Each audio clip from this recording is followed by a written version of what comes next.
Bienvenidos a nuestro programa.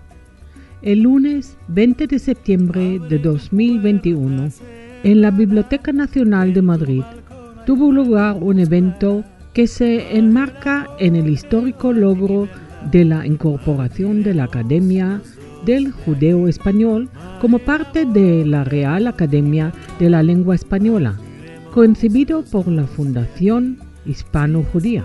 Escucharemos unas palabras de bienvenida de don Ángel Martínez Roger, director cultural de la Biblioteca Nacional de España. La introducción a cargo de don David Hachuel, presidente de la Fundación Hispano-Judía. Moderador, don Juan Luis Cebrián, miembro de la Real Academia de la Lengua Española y miembro del patronato de la Fundación Hispano-Judía. Participan doña Paloma Díaz Mas, miembro de la Real Academia de la Lengua Española, y don Darío Villanueva, exdirector y miembro de la Real Academia de la Lengua Española y miembro del Consejo Asesor de la Fundación Hispano-Judía. Les invitamos a escuchar la grabación. Cuando de mí te acordarás, viajes muchos tú echarás, cuando de mí te acordarás. Muy buenas tardes, señoras y señores, y bienvenidos a un acto más en la Biblioteca Nacional de España, pero no es un acto más. Para nosotros esta tarde estamos intentando hacer un gesto para ayudar a la Fundación Hispano-Judía para empezar una andadura junto con la Biblioteca Nacional de España en cuanto a nuestra colaboración futura para completar ese puzzle siempre inconcluso de la relación entre pueblos tan antiguos y para intentar reconstruir esa historia no siempre bien lograda. La Fundación y la misión de la Fundación Hispano-Judía es, como saben, es acercar las culturas hispanas y judías para la divulgación y el fomento y la promoción de la cultura judía. Y eso es lo que vamos a hacer nosotros a partir de ahora. Para este cometido nos acompaña esta tarde una mesa importante. Yo me limitaré a presentar al presidente de la Fundación, al señor Haschel, y también al señor Cebrián, y después será el propio Cebrián quien como moderador presente finalmente a Darío Villanueva, que participa con nosotros recientemente en una exposición brillante sobre el Camino de Santiago, la Ruella del Camino, y a la también académica de la señora Paloma Díaz Mas.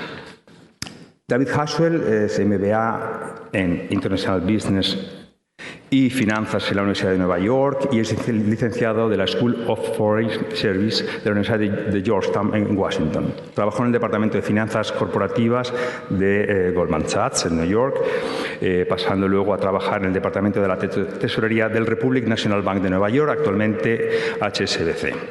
El señor Haschel dirigió las operaciones de Ensel Group en China durante 15 años y posteriormente fue CEO y también CEO de la división de la consultoría e inversión. Presidente del Consejo de Administración de Excel Group, miembro fundador de Georgetown Group de España, presidido por el rey don Felipe VI, patrón de la Fundación Juan Antonio Samarans. Durante 9 años ha servido en varias fundaciones públicas, incluyendo la presidencia de la Comunidad Judía en Madrid. Por su parte, el señor Cebrián es miembro de la Real Academia de la Lengua Española y miembro, por tanto, del patronato de la Fundación Hispano-Judía. Cebrián fue elegido el 9 de diciembre del 96 académico de la RAE y, por tanto, también miembro de la ASALE. Tomó posesión el 18 de mayo de 1997 con el discurso titulado Memoria sobre algunos ejemplos para la transición política en la obra de Gaspar Merchol de Jovellanos, siendo respondido en nombre de la Corporación de la RAE, dando su respuesta el escritor y académico Luis Goytisolo. Desde entonces ocupa el sillón V mayúscula. Por su labor académica, la RAE y profesional como escritor y periodista, en enero del 15 fue investido doctor honoris causa por la Universidad Rey Juan Carlos de Madrid. Ese mismo año, el 14 de julio del 15, la Embajada de Francia en España le concedía y le condecora con el collar del Comendador de la Orden de las Artes y las Letras. No les aburro más, será a partir de ahora el moderador de esta mesa quien presente a la señora Díaz Mas y a don Darío Villanueva. Muchísimas gracias.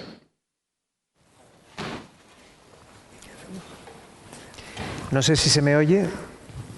Buenas tardes a todos. Bueno, muchas gracias en primer lugar a la Biblioteca Nacional y por tus amables palabras.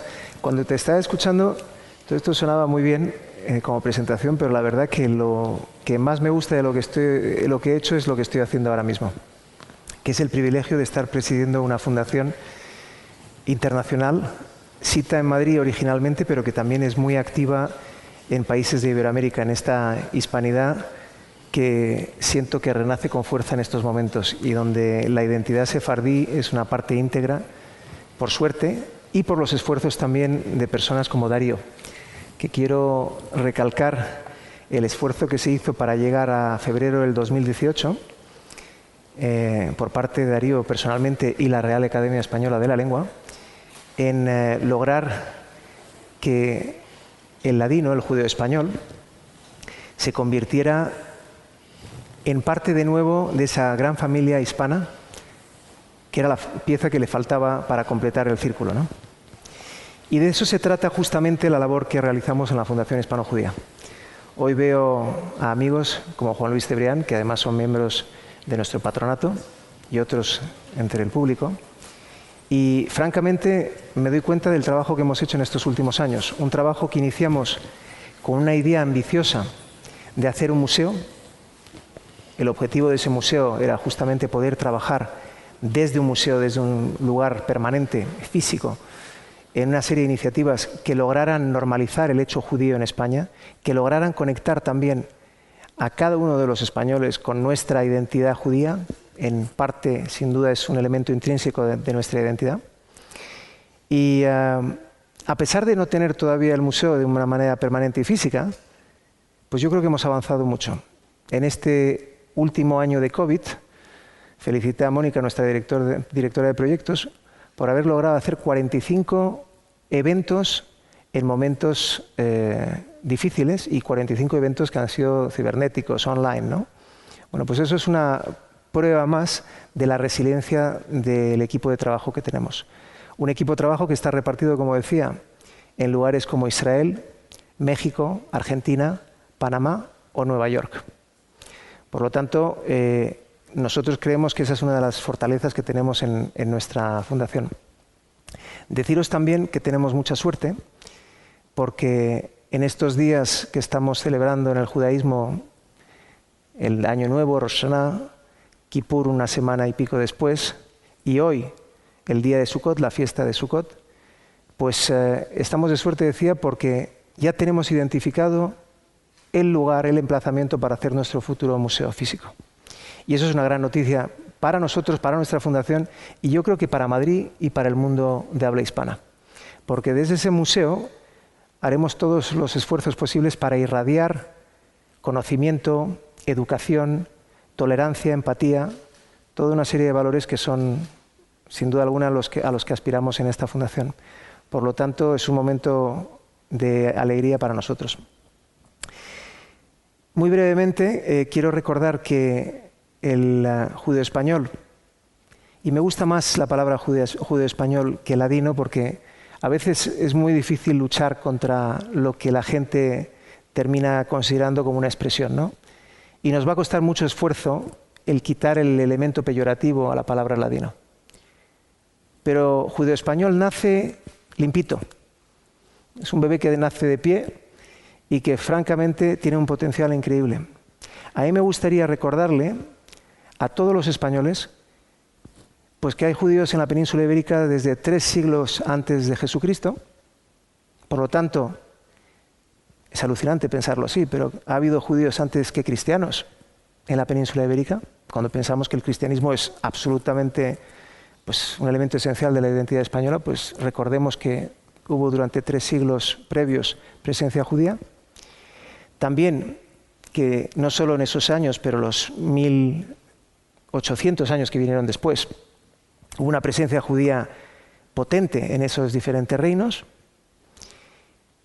que además fue el lugar donde los judíos vivieron más años y más todavía que los que pasaron en el reino de Israel previamente. Por lo tanto, eso también define mucho el porqué de esa identidad tan arraigada a tierras ibéricas. y que además, como vamos a recordar hoy, pues es un elemento identitario porque la lengua es emoción. Y ese es el patrimonio que se llevaron los judíos por todas partes del mundo. Y se lo llevaron hacia Turquía, hacia Oriente Medio, hacia África, hacia los Balcanes, hacia las Américas. Y me decía un amigo ruso, bueno, ucraniano, que se lo llevaron hasta Kiev. Los sefardíes llegaron hasta ahí. Por lo tanto, cuando hablemos de ese aspecto de Sefarad, hablemos de ese elemento global, pero también ese elemento emocional en el que unas personas se fueron de aquí de manera difícil, pero nunca se olvidaron y se llevaron una lengua que inmortalizaron en el tiempo y que nos dan a todos nosotros la oportunidad de conectar con un aspecto muy fuerte de nuestra identidad. Por lo tanto, desde la Fundación estamos realmente felices de estar aquí, de ser partícipes de algo tan importante desde la Biblioteca Nacional, y sin más preámbulos me gustaría pasar la palabra a Juan Luis Cebrián. Gracias.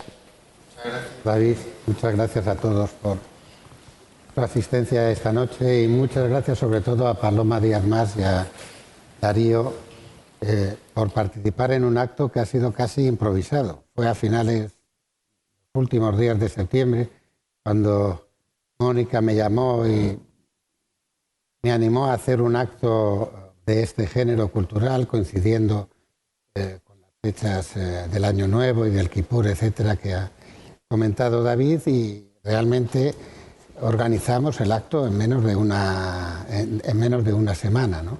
Y pensamos que era una buena idea dedicarlo precisamente al judeo español y aprovechar además así la oportunidad de que Paloma Díaz Mas había sido nombrada en abril miembro de la Real Academia Española, precisamente, entre otras cosas, por sus conocimientos, su investigación y sus estudios del lenguaje sefardí, del judeo español o del ladino, que efectivamente es una palabra que tiene luego una doble connotación en el diccionario, ¿no? Y a Darío Villanueva, porque fue Darío, como ha dicho David Achuel, quien más trabajó y con entusiasmo y tesón para crear la Academia del Judeo Español en Israel, que esperamos que próximamente además se incorpore a la Asociación de Academias de la Lengua Española, que reúne a 22 academias por todo el continente americano, pero también en Filipinas y en Guinea Ecuatorial. Paloma Díaz Mas es catedrática de literatura en la Comunidad Vasca, ha sido investigadora del Consejo Superior de Investigaciones Científicas, precisamente se ha dedicado muchos años al lenguaje sefardí y, entre otras cosas, es la creadora o una de las impulsoras de la web Sefardí Web, que no sé si conocen todos los presentes, pero que merece la pena que le echen un vistazo. Como digo, en abril fue elegida académica de número de la Real Academia y esperamos que lea muy pronto su discurso de ingreso. Darío Villanueva fue decano y rector en la Universidad de Santiago de Compostela, como catedrático de filología que es. Dirigió la Academia Española durante 4 años y como tal fue presidente también de la asociación de ASALE, la Asociación de las Academias de la Lengua Española, y miembro del Consejo de Estado. Es además correspondiente de la Academia de la Crusca en Italia y de varias academias de la lengua latinoamericanas. Y ambos dos son autores de muchos libros y de libros de éxito. Paloma es una novelista reconocida, con novelas que hacen referencia también a tiempos históricos, y Darío ha investigado sobre el lenguaje y el cine, entre otras cosas, hablando de lo que él llama filmoliteratura, y tiene un libro reciente contra el lenguaje políticamente correcto que ha causado mucha expectación y algunos debates. Cada uno de ellos va a hablar durante 10-15 minutos. Posteriormente podemos enhebrar un diálogo entre ellos dos y, por supuesto, contestar a las preguntas del público. Paloma tiene la palabra.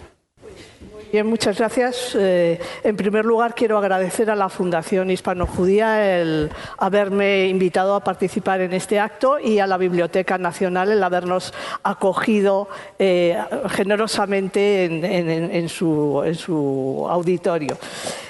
Bueno, de lo que voy a hablar muy brevemente es de lo que yo sé. Yo soy filóloga y he dedicado una buena parte de mi investigación a los estudios sefardíes desde el punto de vista de la lengua y sobre todo de la literatura. Entonces, lo que quería hacer es, bueno, simplemente trazar una breve panorámica histórica de cómo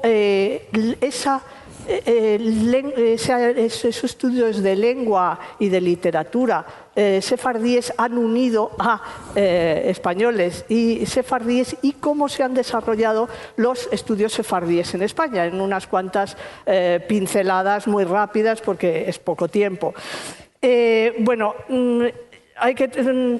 partiré de los inicios del siglo XX hasta hoy y hay que tener en cuenta que los primeros en prestar atención a la lengua y la cultura sefardíes fueron los filólogos hispanistas, porque la lengua fue un elemento fundamental en esas relaciones entre España y los sefardíes. Y ya en 1900, Marcelino Menéndez Pelayo, que fue mucho tiempo director de la Biblioteca Nacional, incluyó una sección de romances castellanos tradicionales entre los judíos de Levante en su antología de poetas líricos castellanos, que se publicó en 1900. ¿Qué romances eran esos? Pues fundamentalmente dos cosas.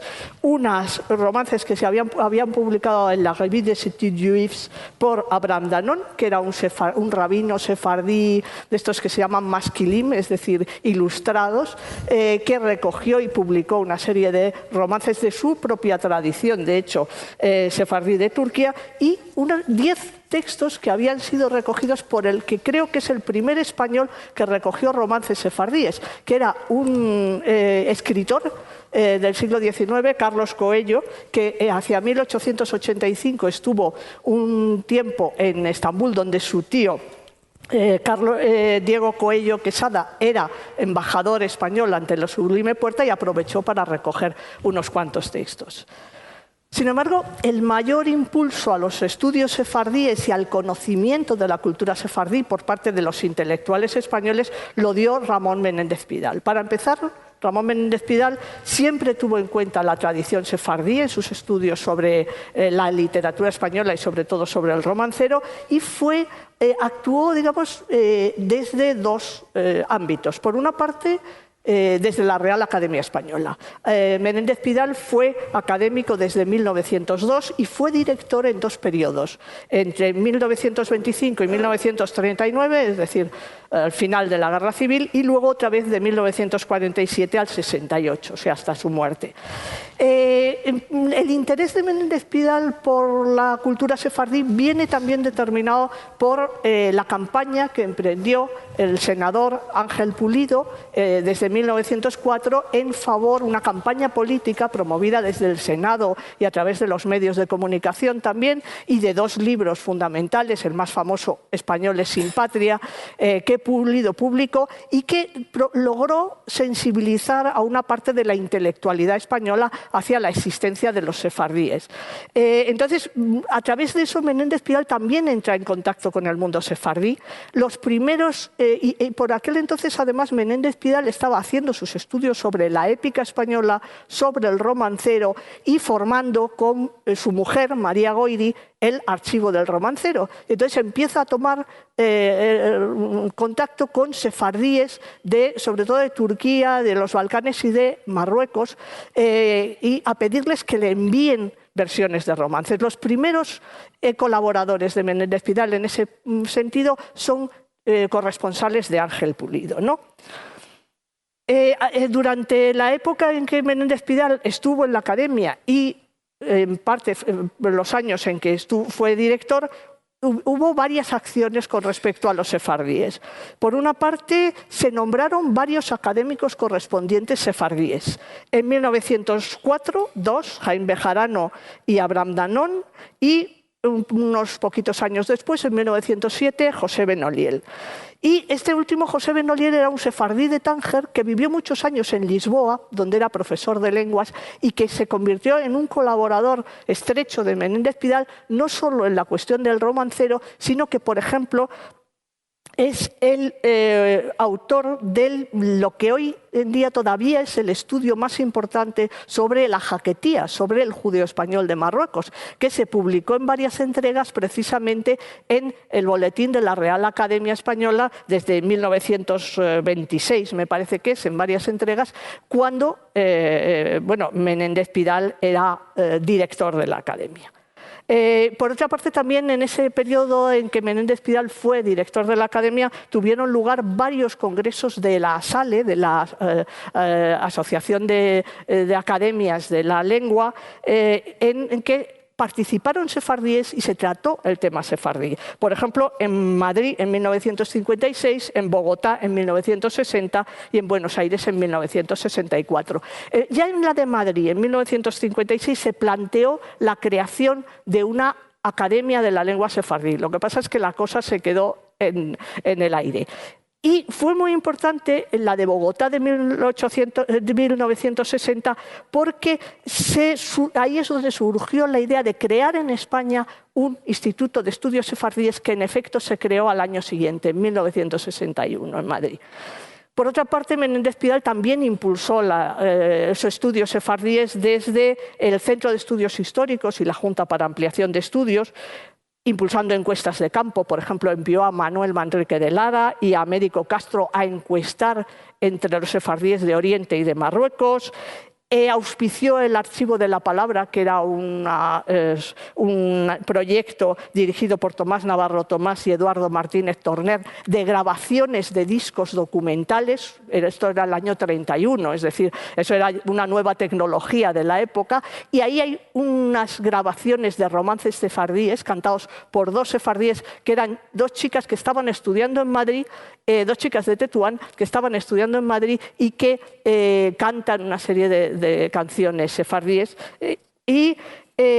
Menéndez Pidal también publicó el catálogo en 1906-1907, un primer catálogo del romancero sefardí, y a partir de todo eso, pues, lo que es la escuela de Menéndez Pidal de estudios sobre el romancero y sobre la literatura de tradición oral, siguieron esa estela del maestro, prestando atención a la cultura sefardí a través del romancero.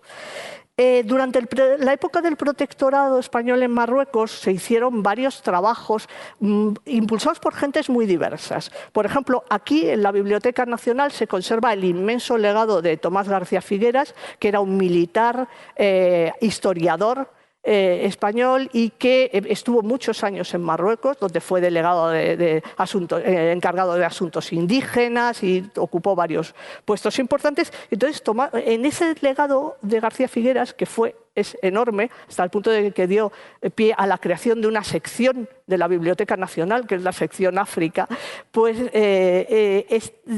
ahí hay también una pequeña colección, pequeña, de unos 100 romances distintos, como unas 200 versiones recogidas por García Figueras en Marruecos en unos años tan especiales como 1937 y 1938. Es decir, en plena guerra civil en el protectorado en Marruecos, un militar español se dedicó a recoger romances sefardíes con la colaboración de varias personas, entre ellas varias maestras sefardíes que eran maestras en escuelas españolas en Marruecos, ¿no?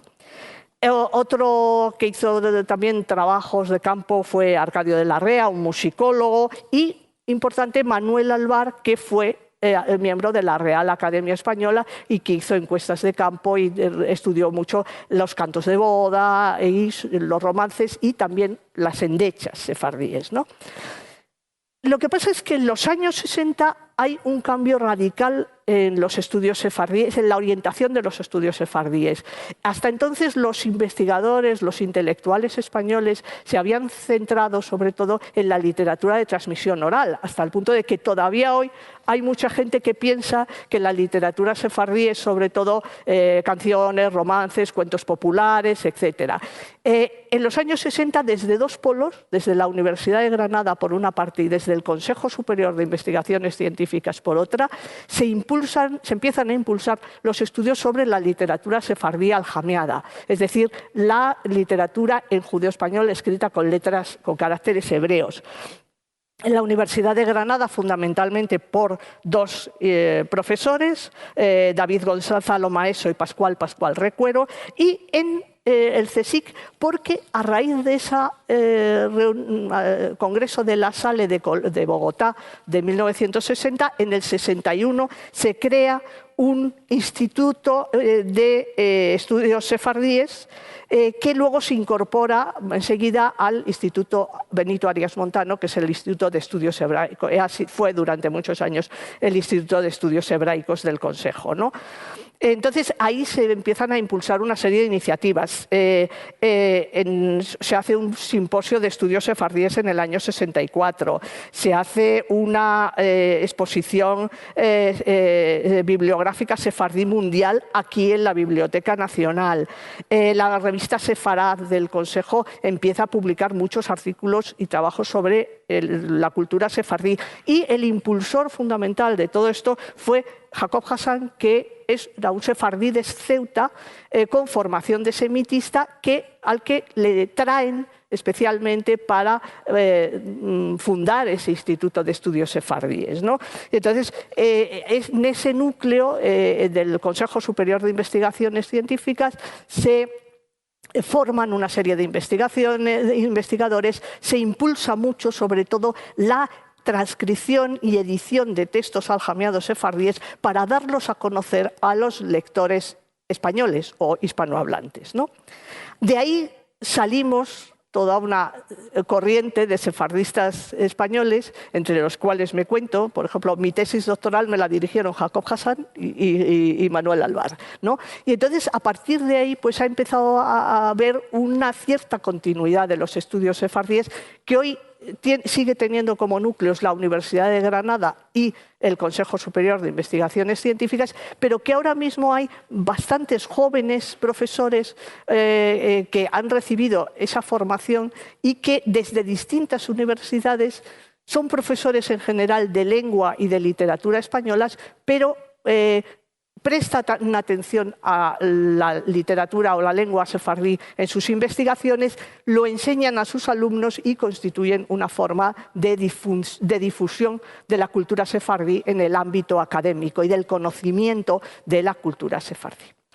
Esto era lo que yo quería decir, pero es que además me han pedido una cosa muy difícil, que es que lea algo en judeo-español para que se oiga. Yo, claro, no soy hablante de judeo-español nativa. Hay una cosa que me cuesta mucho trabajo hacer, que es, y que no lo voy a intentar, que es imitar la peculiar entonación del judeo español, que tiene una entonación muy característica, diferente según los lugares, pero muy cantarina, y eso yo, lo siento, no lo sé hacer. Procuraré atenderme a la fonética, que como ustedes oirán, mantiene la fonética del castellano medieval, aunque luego, como oirán también, hay muchas influencias de otras lenguas. ¿Qué es lo que voy a leer? Pues voy a leer el último texto que conozco que se ha publicado, el más reciente que se ha publicado en judeo español, un fragmentito. Este verano la Academia Nacional del Ladino de Israel, que es una academia correspondiente de la española y de la cual hablará Darío Villanueva, ha publicado un folletito con su norma ortográfica. Tanto para cómo escribir el judeo-español con el alfabeto hebreo, cómo escribirlo con el alfabeto latino, y también hacen una propuesta de ortografía para la jaquetía, el judeo español de Marruecos, que hasta el siglo XX ha sido una lengua ágrafa. Se hablaba pero no se escribía. Entonces, voy a leer un pequeño fragmento de la contribución a ese folleto de David Bunis, un gran lingüista, profesor de la Universidad Hebrea de Jerusalén, que escribe en judeo español, y aquí habla, por ejemplo, de cómo el alfabeto hebreo era el que sentían los sefardíes como el propio para escribir el judeo español. Y solo muy tardíamente, a partir de la segunda mitad del siglo XIX y sobre todo en el XX, se empieza a escribir el judeo español en letras latinas. Dice, desde la Edad Media y fin a la mitad del XIX siglo, textos escritos en la lengua tradicional, la de los sefardín, quiere decir en judesmo o ladino o judeo español, para meldadores que profesaban abiertamente la religión judía, se escribieron siempre en letras hebreas. Los judesmoparlantes se identificaban con dichas letras, dándoles nombres como letra judeca, letras judesmas, letras judías, caracteres judíos, en nuestra lengua, en judesmo con letras de Rashi, letras hebreas o hebraicas, caracteres hebreos o rabínicos, Rashi, las letras santas o simplemente nuestra letra o nuestros propios caracteres. De otra banda, a la Aleph Bet latina daban nombres que mostraban desidentificación o identificación con el otro, como por ejemplo letra de Goyim, es decir, letra de no judíos, o escritura de Goyim, o la señalaban en oposición a las letras judías, por ejemplo los caracteres Rashi contra los latinos. Entonces, bueno, esto es un texto académico, nunca mejor dicho, en todos los sentidos, escrito hace unos meses en judeo español, simplemente para que se hagan una idea un poco cómo suena la lengua. Muchas gracias.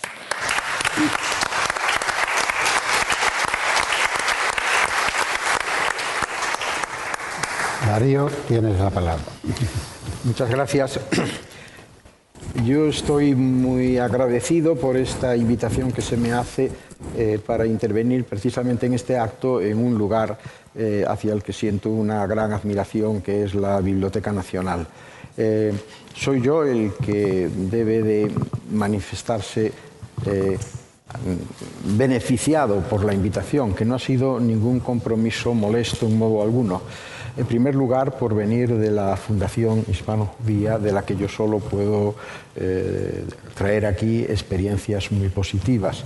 En segundo lugar, porque la llamada procede de Juan Luis Cebrián, que además de compañero de academia es un admirado escritor e intelectual para mí desde hace muchísimos años. Y, por supuesto, en tercer lugar, por el asunto del que se trata. Yo no tengo la erudición y los saberes de Paloma y, por lo tanto, no puedo aportar nada en la línea de lo que ella solo ha insinuado, porque podría estar enseñándonos cosas extraordinariamente atractivas e informativas y noticiosas durante mucho tiempo. Pero me quiero atar a dos referencias que de pasada ha hecho David, y sobre ellas voy a construir mi intervención, que procuraré que no sea larga. David ha hablado de América hispana, de Hispanoamérica, donde hay una presencia de los sefardíes muy considerable, con colonias importantísimas en países tan importantes también para nosotros como Argentina o México, entre otros. Y luego él también, creo recordar que en algún momento, y era inevitable, ha hecho referencia a la emoción. Hispanoamérica y la emoción son dos vectores en lo que yo voy a decir, y enseguida me explico.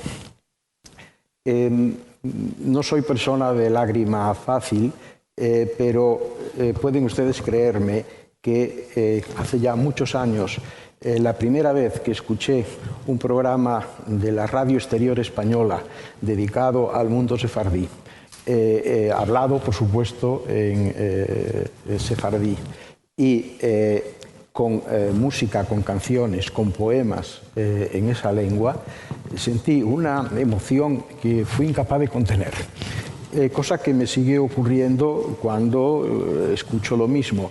Y con posterioridad hice todo lo posible para poder escuchar un programa verdaderamente ejemplar a este respecto que venía de Israel, que era el programa derivado de un periódico sefardí que era el Aquí Jerusalem de Moshe Shaul, que era un gran locutor para transmitir en su propia lengua, que también es nuestra, toda esa emoción que yo percibía. América. Desde el año pasado se están conmemorando con intensidad, y el proceso va a continuar, las independencias americanas. Desde el año 1820, en años sucesivos. Este año, de manera muy intensa, México está presente en esas conmemoraciones. Pues bien, 50 años después de esas fechas fundamentales en la historia de América y también en la historia de España y en la historia de la humanidad, la Real Academia Española hizo un documento que es verdaderamente admirable, en donde hay un párrafo que he intentado memorizar, en donde dice: los lazos políticos se han roto para siempre. De la tradición histórica misma puede, en rigor, prescindirse. Ha cabido la desdicha de la hostilidad hasta del odio entre España y la América que fue española. Pero una misma lengua hablamos, de la cual, si en tiempos aciagos que ya pasaron usamos hasta para maldecirnos, hoy hemos de emplearla para nuestra común inteligencia, aprovechamiento y recreo. Esta frase de 1870 fue la que inspiró un movimiento que cuajaría inmediatamente después con la creación de la Academia Colombiana de la Lengua Española en 1871. Por lo tanto, está de cumpleaños el sesquicentenario de la decana de las academias de Asale, que es precisamente la colombiana. Y luego vendría un rosario de creaciones de academias, no solo las americanas, sino también la filipina en el año 1924, para ya en nuestro pasado siglo XX crearse incluso, aparte de la puertorriqueña, la Academia Norteamericana de la Lengua Española. Y en la época en que a mí me tocó dirigir la institución, yo me empeñé en que cerráramos el círculo de todas las academias posibles del español, que es algo que ninguna lengua en el mundo tiene. No tiene una organización semejante a esta, ninguna de las grandes lenguas de cultura del mundo. Y para ello insistimos y lo logramos por encima de la problemática política que siempre suele estar por detrás de muchas de estas aventuras, que hubiera la academia del único país de África que tiene el español como lengua oficial y en donde el español está en este momento francamente muy vivo, que es Guinea Ecuatorial, que pasó a ser la 23ª academia de la lengua española y ya está constituida. Pero me parecía que era imprescindible cerrar el círculo con la 24ª. Y la 24ª Academia no era otra que la Academia del Judeo Español, la Academia del Ladino, del Judezno, de la lengua sefardí. Y a ello nos pusimos y el resultado fue muy positivo, creo yo. ¿Por qué he hecho esa cita del texto de 1870? Porque ahí se dicen las cosas muy claras. A veces la historia, que puede ser terrible, produce efectos positivos en determinadas direcciones. Y concretamente los académicos de 1870 mencionan la lengua como el bálsamo que podía curar la herida del odio, del enfrentamiento y de la guerra entre los españoles y los americanos. Algo parecido es lo que ocurrió, evidentemente, con el judeo español. Estamos partiendo de una situación terrible, la expulsión de 1492, precedida 100 años antes, por ejemplo, por otro episodio terrible que tuvo lugar en Sevilla contra la comunidad judía, que estaba arraigada y formaba parte de nuestra textura social desde mucho antes. Y sin embargo, de nuevo, la lengua fue la que actuó como un elemento de sublimación de esa tragedia, de esa violencia, de esa incomprensión hasta extremos inaceptables que se produjo por parte de la sociedad y el poder español en aquel momento. Un texto poético escrito por un poeta judeo-español, Abraham Capón, que murió en el año 31, estuvo en Sarajevo, él era de origen búlgaro, que se titula La casa nuestra. Algunos lo consideran algo así como, en fin, la gran oda a España escrita en el siglo XX por un judeo español, por un sefardí. Y unos versos de ese poema dicen: a ti, España bien querida, nosotros, madre, te llamamos, y mientras toda nuestra vida tu dulce lengua no dejamos, aunque tú nos desterraste como madrastra de tu seno, no estancamos de amarte, no paramos de amarte. Y está, por supuesto, la referencia a la lengua, que fue, sin duda alguna, la bandera de esa identificación que los sefardíes llevaron por el mundo adelante en medio de todas las tragedias de la historia que no solo les afectaron a ellos, pero que ahí están. Yo recuerdo un libro de un escritor holandés, C.S. Nottebohm, que se titula Cómo ser europeos, en donde él cuenta que tuvo conciencia de que era europeo el día en que los alemanes bombardearon su casa en las proximidades de Ámsterdam. Ese día, según él, siendo niño, dijo: yo soy europeo. Esto que está ocurriendo es lo que me hace sentirme como tal europeo. Y comienza una guerra en la que, por cierto, el padre de C.S. Nottebohm murió en el frente. Pues, en fin, algo parecido es lo que sucede aquí. Hay fechas atroces, las hemos mencionado, el 1391, el 1492, pero también hay fechas mucho más amables. Creo que fue muy importante en su momento, en el año 86, una vez instaurada la democracia en España, el establecimiento de relaciones diplomáticas entre España e Israel. También el acuerdo que en su día se tomó en el año 2006 de celebrar en un día del año la memoria del Holocausto como ceremonia de Estado por parte del Reino de España.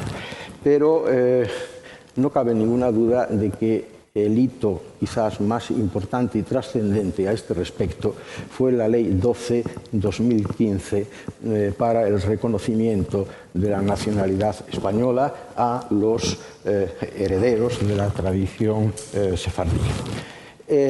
Y cuando esa ley se aprobó con una exposición de motivos que es tan hermosa como esa exposición de motivos de la Academia Española de 1870, nosotros nos sentimos estimulados a cerrar el círculo de las academias del español en el mundo, abordando ya de una vez por todas la creación de la Academia del Judeo Español radicada en el Estado de Israel. Porque todas estas academias que estoy mencionando tienen su sede en un país, en un Estado.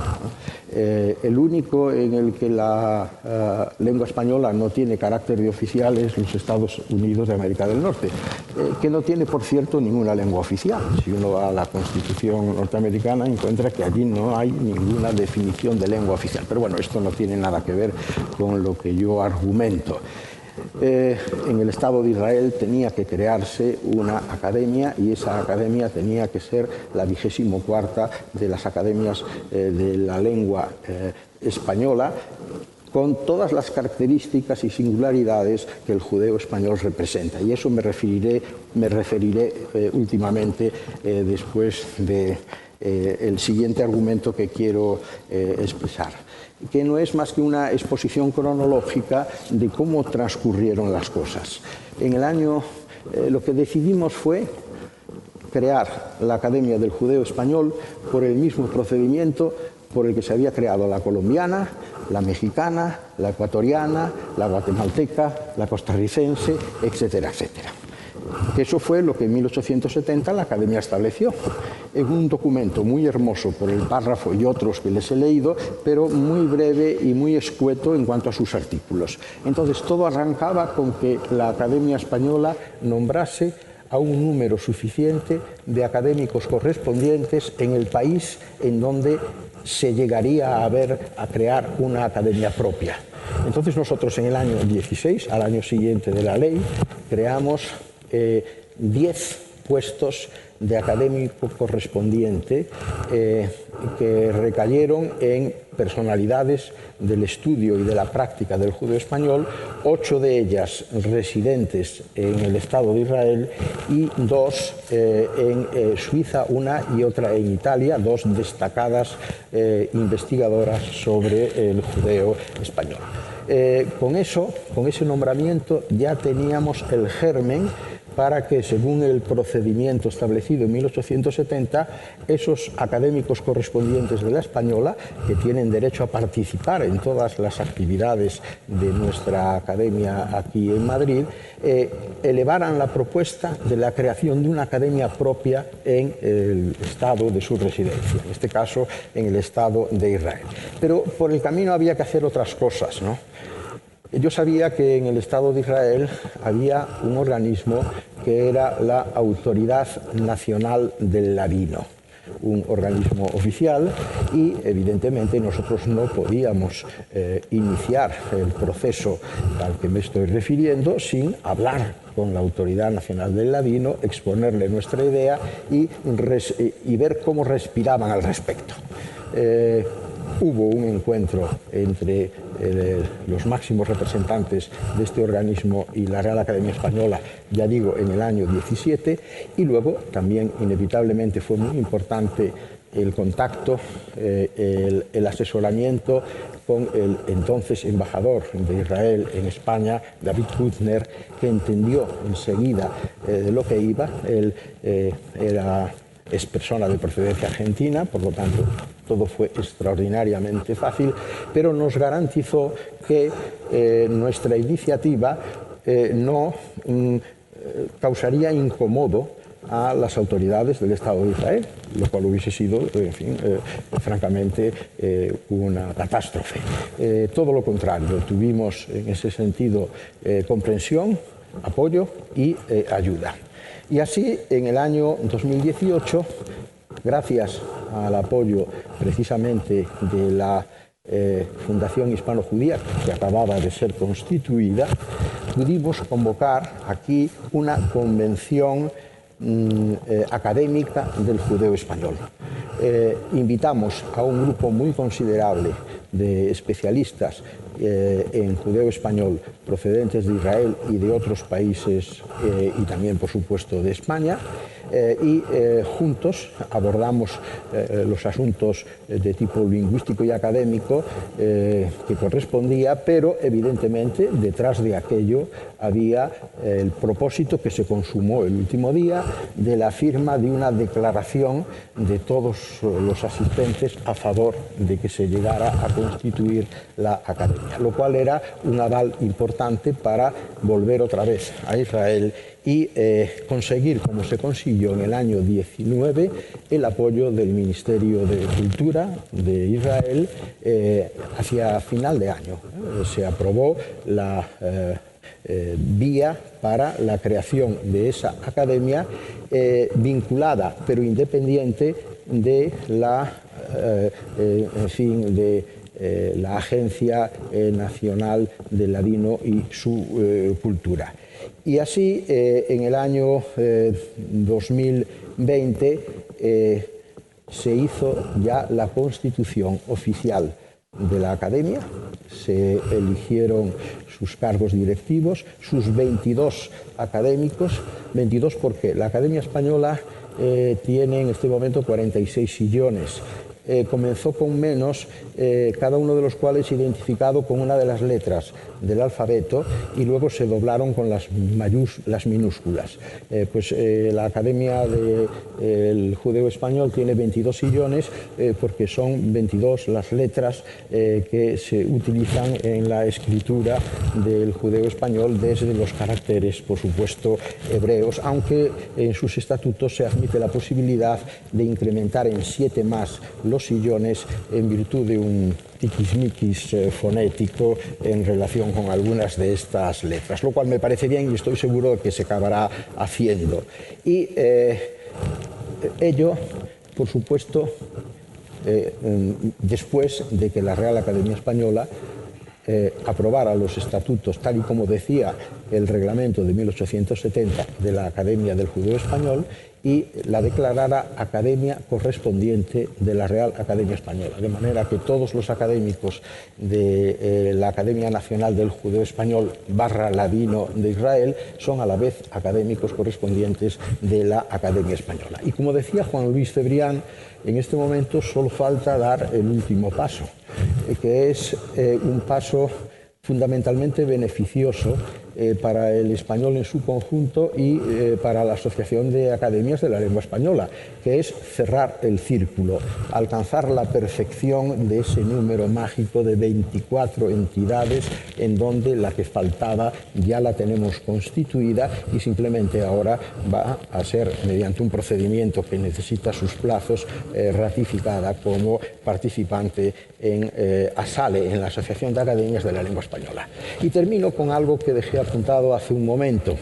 Evidentemente, cuando hablamos de academias de la lengua española, yo no tengo ninguna reserva en incluir bajo ese rubro al ladino, al judeo español, al judezno, como queramos llamarlo, pero igualmente respeto extraordinariamente las singularidades excepcionales que esta lengua tiene en relación al español estándar de hoy en día. De manera que, lejos de nuestro propósito desde el principio, está forzar una asimilación del judeo español al español estándar. El judeo español tiene que seguir siendo lo que es. Es cierto, y todo hay que decirlo, que aunque las cifras bailan, el número de hablantes en este momento de judeo español está decreciendo. Algunos, los más optimistas, me desmentirás, Paloma, si no digo nada, hablan de 500.000, pero hay otros que sitúan la cifra muy por abajo. Pero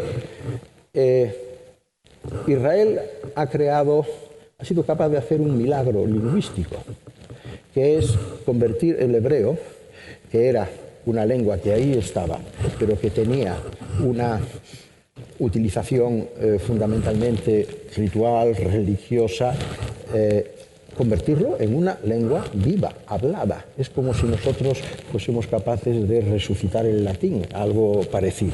Bueno, pues eso nos da esperanza de que quizás en algún momento el judeo español pudiese recuperar un mayor número de hablantes. Lo que sí es cierto, e igualmente Paloma no me dejará mentir, es que la cantidad de centros dedicados al estudio de la tradición cultural, lingüística y filológica del judeo español, no solo en Israel y en España, sino en muchos otros lugares del mundo, es verdaderamente impresionante.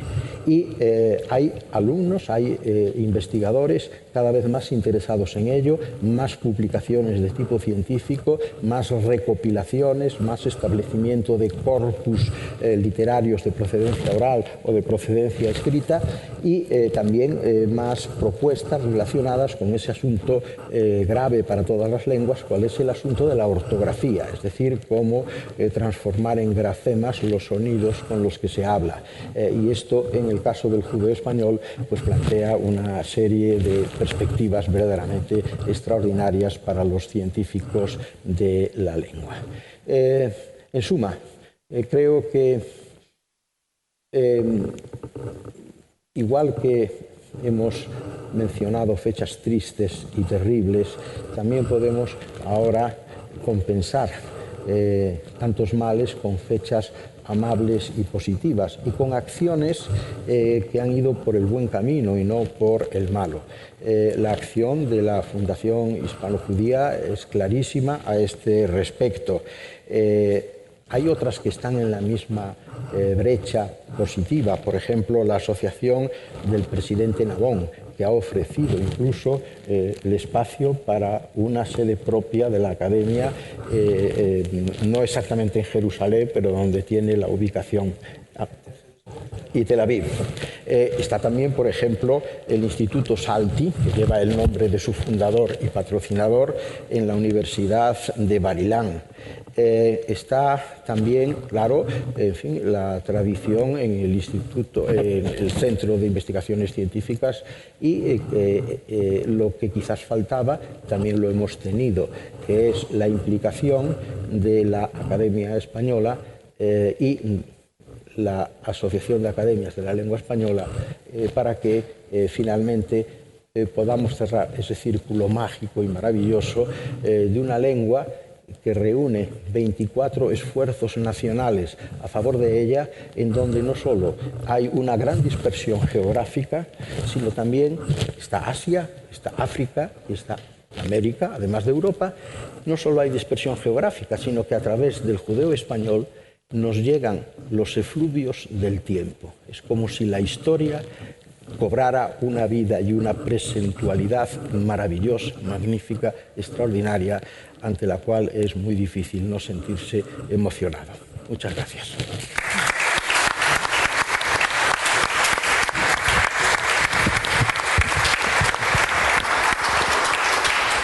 Bueno, estamos fuera de tiempo, pero no sé si alguien quiere hacer alguna pregunta. No veo manos levantadas. Yo le quería agradecer, no sé si quieres comentar algo de lo que ha dicho Darío. No, me parece muy bien. No.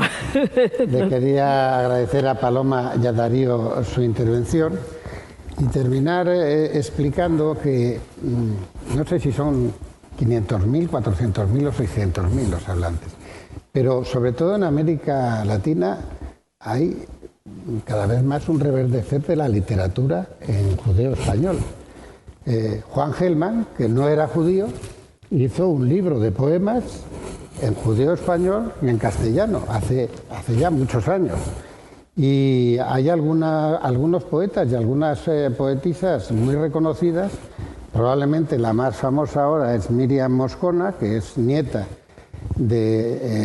hija y nieta de búlgaros que salieron corriendo de Bulgaria porque llegaba Hitler, que ha publicado en los últimos 10 años 2 obras en judeo español que han tenido mucho éxito y que yo personalmente leí, y no es tan difícil el judeo español, sobre todo si lo lees al lado del castellano moderno. Entonces, lo que a mí me sorprende es, cada vez que hablas del judeo español, todo el mundo te dice, pero si eso ya no lo habla nadie, no sé qué y tal. Pues lo habla más gente, hay un movimiento literario en torno al judeo español, desde luego en América Latina, y estoy seguro que con la incorporación de Paloma y la permanencia de Darío en la academia va a darle un nuevo impulso a ello. Muchas gracias a los dos, muchas gracias a la Fundación Hispano-Judía por organizar este acto y muchas gracias a ustedes por su presencia. Muchas gracias y buenas noches.